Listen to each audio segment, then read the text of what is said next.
ओम शांति। आज बाप दादा के 4 अगस्त 2021 के ईश्वरीय महावाक्य हैं। मीठे बच्चे, याद में रहने से अच्छी दशा बैठती है। अभी तुम्हारे पर बृहस्पति की दशा है, इसलिए तुम्हारी चढ़ती कला है। प्रश्न: यदि योग पर पूरा अटेंशन नहीं है तो उसकी रिजल्ट क्या होती? निरंतर याद में रहने की युक्तियाँ क्या हैं? उत्तर: अगर योग पर पूरा अटेंशन नहीं है तो चलते चलते माया की प्रवेशता हो जाती है, गिर पड़ते हैं। नंबर 2, देह अभिमानी बन अनेक भूलें करते रहते हैं। माया उल्टे कर्म कराती रहती है, पतित बना देती है।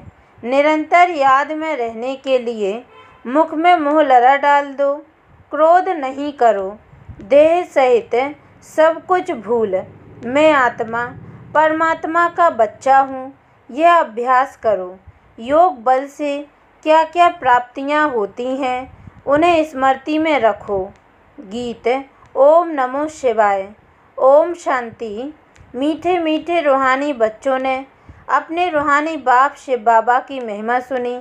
जब पाप बढ़ते हैं अर्थात मनुष्य पाप आत्माएं बन जाते हैं, तभी पतित पावन बाप आते हैं, आकर के पतितों को पावन बनाते हैं। उस बेहद के बाप की ही महिमा है।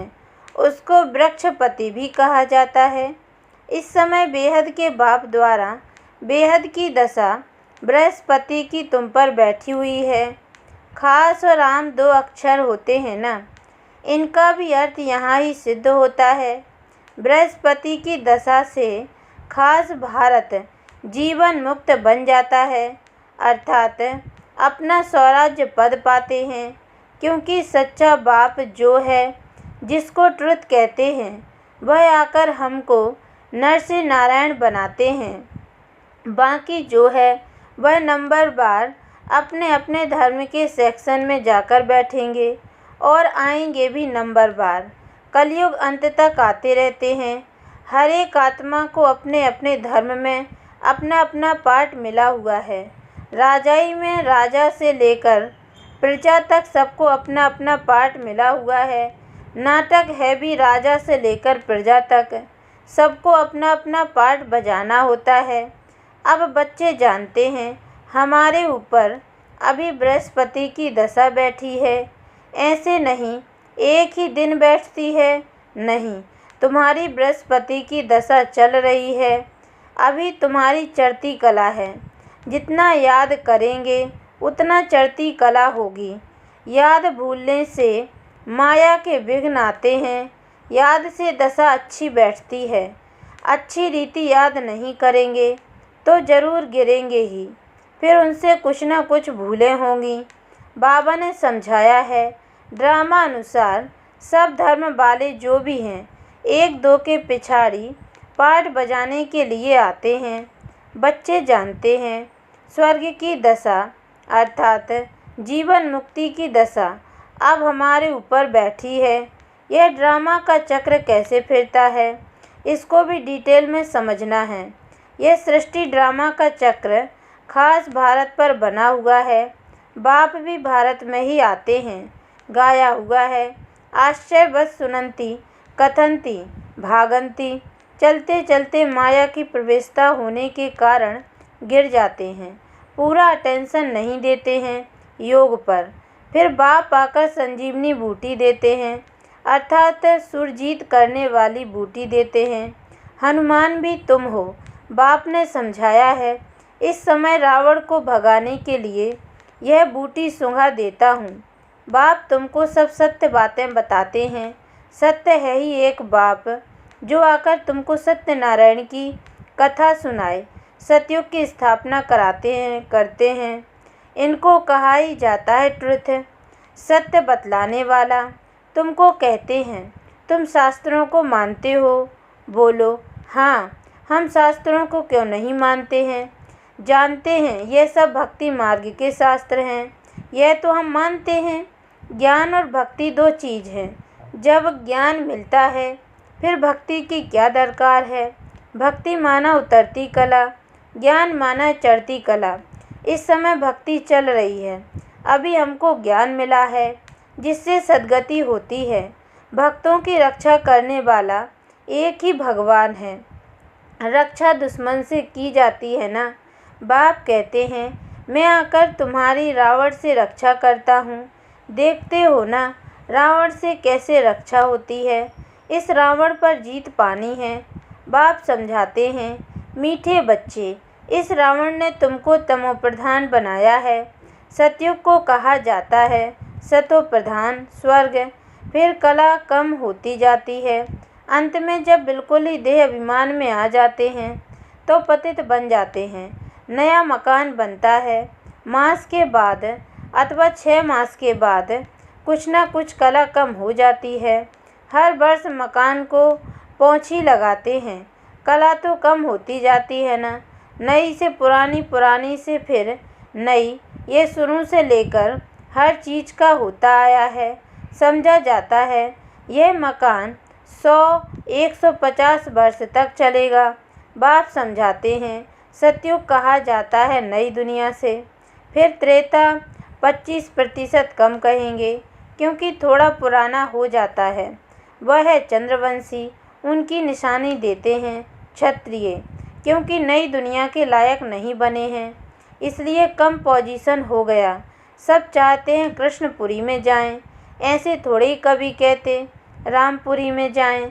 सब कृष्णपुरी के लिए कहते हैं, गाते भी है ना, चलो वृंदावन भजो राधे गोविंद। वृंदावन की बात है, अयोध्या के लिए नहीं कहेंगे। श्री कृष्ण के ऊपर सबका बहुत प्यार रहता है। कृष्ण को बहुत प्यार से याद करते हैं। कृष्ण को देखते हैं तो कहते हैं, इन जैसा पति मिले, इन जैसा बच्चा मिले, इन जैसा भाई मिले। सेंसिबल बच्चे अथवा बच्चियां जो होते हैं वह कृष्ण की मूर्ति सामने रखते हैं कि इन्हें जैसा बच्चा मिले। कृष्ण के प्यार में बहुत रहते हैं ना। सब चाहते हैं कृष्णपुरी। अभी तो है कंसपुरी, रावण की पुरी। कृष्णपुरी का बहुत महत्व है। कृष्ण को सब याद करते हैं। तब बाप कहते हैं, तुम इतना समय याद करते आए हो, अब कृष्णपुरी में जाने का पुरुषार्थ करो। इनके घराने में तो जाओ।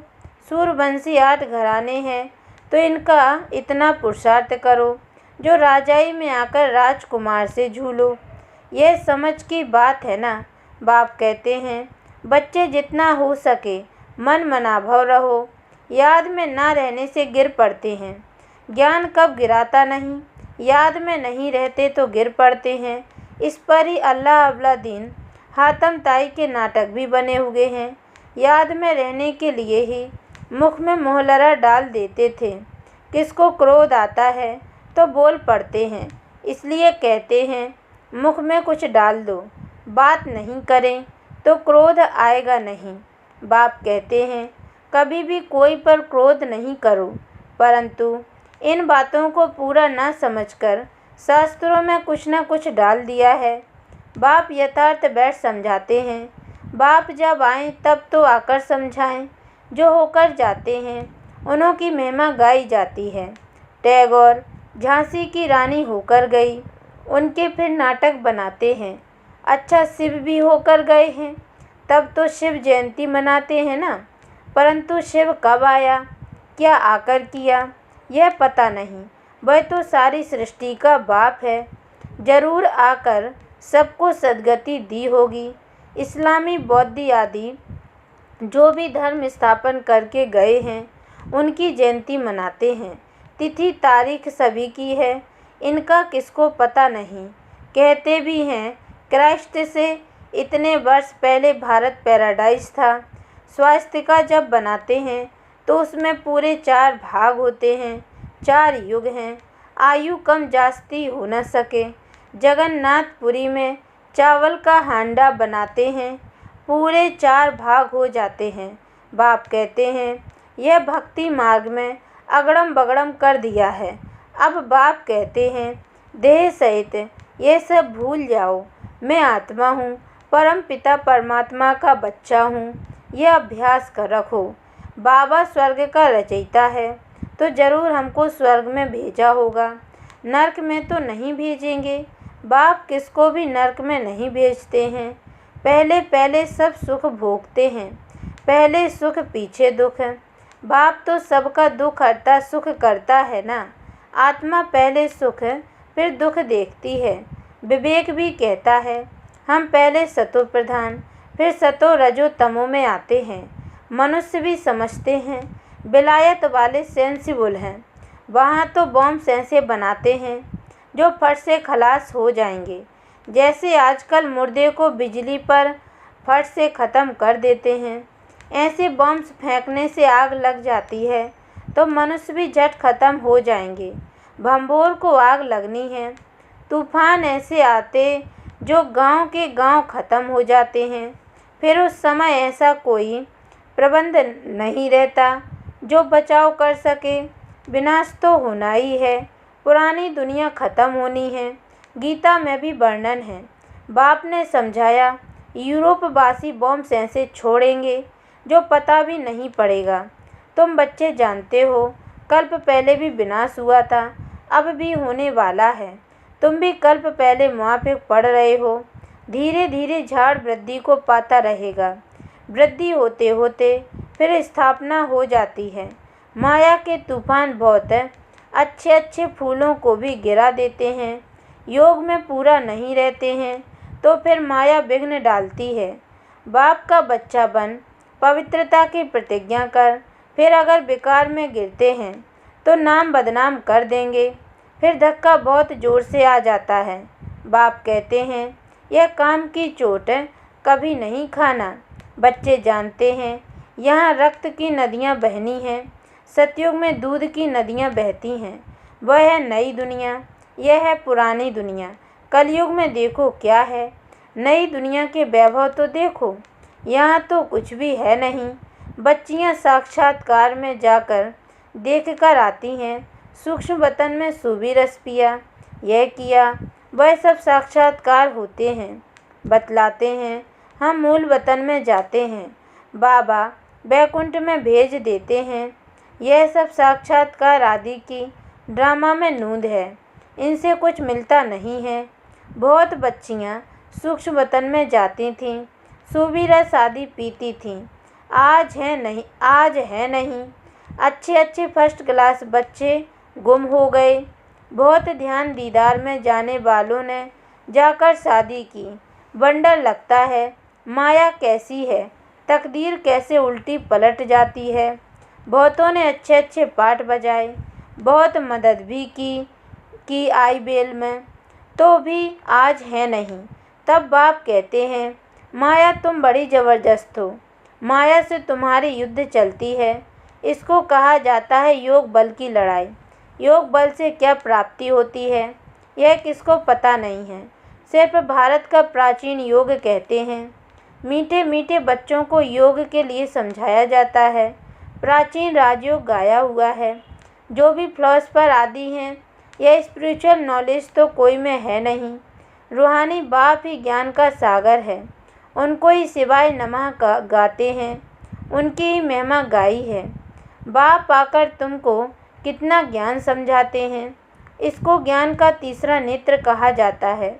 और कोई की ताकत नहीं जो अपने को त्रिकालदर्शी कह सके। त्रिकालदर्शी सिर्फ ब्राह्मण ही होते हैं, जिन ब्राह्मणों द्वारा यज्ञ रचा है। रुद्र ज्ञान यज्ञ है ना। रुद्र शिव को भी कहते हैं। अनेक नाम रख दिए हैं। हर एक देश में नाम अलग अलग बहुत हैं, सिवाय एक बाप के और किसी के इतने नाम हैं नहीं। बबूल नाथ भी इनको कहते हैं। बबूल उनको कहा जाता है जिसमें कांटे होते हैं। बाबा कांटों को फूल बनाने वाला है, इसलिए उनका नाम बबूल नाथ रखा है। बॉम्बे में वहाँ बहुत मेला लगता है। अर्थ कुछ है नहीं समझते। बाप बैठ समझाते हैं। उनका राइट नाम है शिव। व्यापारी लोग भी बिंदी को शिव कह देते हैं। एक दो गिनती जब करते हैं 10 पर आएंगे तो कहेंगे शिव। बाप भी कहते हैं मैं बिंदी हूँ स्टार। बहुत लोग ऐसे डबल तिलक भी देते हैं। माता और पिता ज्ञान सूर्य ज्ञान चंद्रमा की निशानी है। वह अर्थ नहीं जानते। तो बाबा योग पर समझा रहे थे। योग कितना मशहूर है। अभी तुम बच्चे योग अक्षर छोड़ दो, याद करो। बाप कहते हैं योग अक्षर से समझेंगे नहीं, याद से समझेंगे। बाप को बहुत याद करना है। उनको साजन भी कहा जाता है। पटरानी बनाते हैं ना। विश्व की राजधानी का वर्षा बाप देते हैं।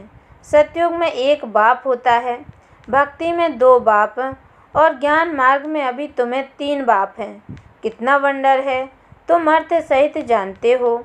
सतयुग में हैं ही सब सुखी, इसलिए पारलौकिक बाप को जानते ही नहीं। अभी तुम तीनों बाप को जानते हो। कितनी सहज समझने की बातें हैं। अच्छा, मीठे मीठे सिकी लदे बच्चों प्रति माता पिता बाप दादा का याद प्यार और गुड मॉर्निंग। रूहानी बाप की रूहानी बच्चों को नमस्ते। और हम रूहानी बच्चों की ओर से भी रूहानी माता पिता बाप दादा को याद प्यार और गुड मॉर्निंग बाबा नमस्ते। धारणा के लिए मुख्य सार है। पहली पॉइंट है, याद में रहने के लिए मुख से कुछ भी बोलो नहीं। मुख में मुँह लड़ा डाल दो तो क्रोध खत्म हो जाएगा। कोई पर भी क्रोध नहीं करना है। दूसरी पॉइंट है, इस दुख धाम को अब आग लगनी है, इसलिए इसे भूल नई दुनिया को याद करना है। बाप से जो पवित्र रहने की प्रतिज्ञा की है उसमें पक्का रहना है। वरदान, पवित्रता के आधार पर सुख शांति का अनुभव करने वाले नंबर 1 अधिकारी भव। जो बच्चे पवित्रता की प्रतिज्ञा को सदा स्मृति में रखते हैं उन्हें सुख शांति की अनुभूति स्वतः होती है। पवित्रता का अधिकार लेने में नंबर 1 रहना अर्थात सर्व प्राप्तियों में नंबर 1 बनना। इसलिए पवित्रता के फाउंडेशन को कभी कमज़ोर नहीं करना, तभी लास्ट सो फास्ट जाएंगे। इसी धर्म में सदा स्थित रहना। कुछ भी हो जाए, चाहे व्यक्ति, चाहे प्रकृति, चाहे परिस्थिति कितना भी हिलाए, लेकिन धरत पर ये धर्म न छोड़िए। स्लोगन, व्यर्थ से इनोसेंट बनो तो सच्चे सच्चे सेंट बन जाएंगे। ओम शांति।